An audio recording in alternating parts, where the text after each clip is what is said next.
വന്നിരിക്കുന്ന എല്ലാവരുടെയും നാമത്തിൽ ബഹുമാനപ്പെട്ട അനി കുര്യാക്കോസ് അച്ഛനാണ് സ്നേഹാലയത്തിലെ അന്തേവാസികൾക്കായി ഓണ ആശംസകൾ നൽകുന്നത്.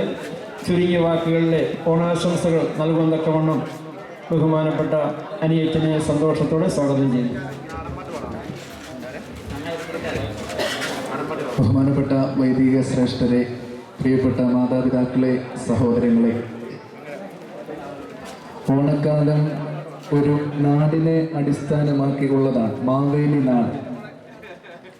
മാവേലി നാട് എന്ന് പറയുന്നത് അവരന് ഇടം കൊടുക്കുന്നതിന് വേണ്ടി സ്വയം ബലിയായി തീർന്ന ഒരു തമ്പുരാന്റെ നാടാണ്.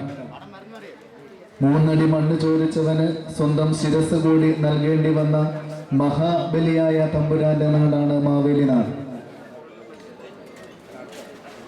സ്വർഗമായിരുന്നു അന്ന് ഭൂമി എന്ന് വേണമെങ്കിൽ പറയാം. ഭൂമിയിൽ സ്വർഗം തീർത്തവനെയാണ് പാതാളത്തിലേക്ക് ചവിട്ടി താഴ്ത്തിയത്. ഓരോ ഓണക്കാലവും അതുകൊണ്ട് തന്നെ നമുക്കൊക്കെ ഒരു വെല്ലുവിളിയാണ് ഉയർത്തുന്നത് നമ്മുടെ മുമ്പിൽ.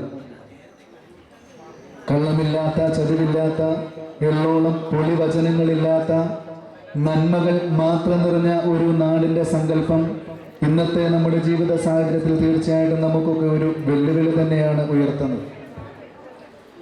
ആഗോളവൽക്കരണവും ഉപഭോഗ സംസ്കാരവും ഒക്കെ നമ്മുടെ നാടിനെയും നമ്മുടെ മനസ്സിനെയും ഒക്കെ കാർന്നു തിന്നുന്ന ഈ കാലഘട്ടത്തിൽ സ്വാർത്ഥ ചിന്തകളെ മാത്രം ലക്ഷ്യം വെച്ചുകൊണ്ട്, സ്വയം സ്വാർത്ഥ നേട്ടങ്ങളെ മാത്രം ലക്ഷ്യം വെച്ചുകൊണ്ട് ജീവിക്കുന്ന ഒരു സമൂഹമാണ് ഇന്ന് നമ്മുടേത്.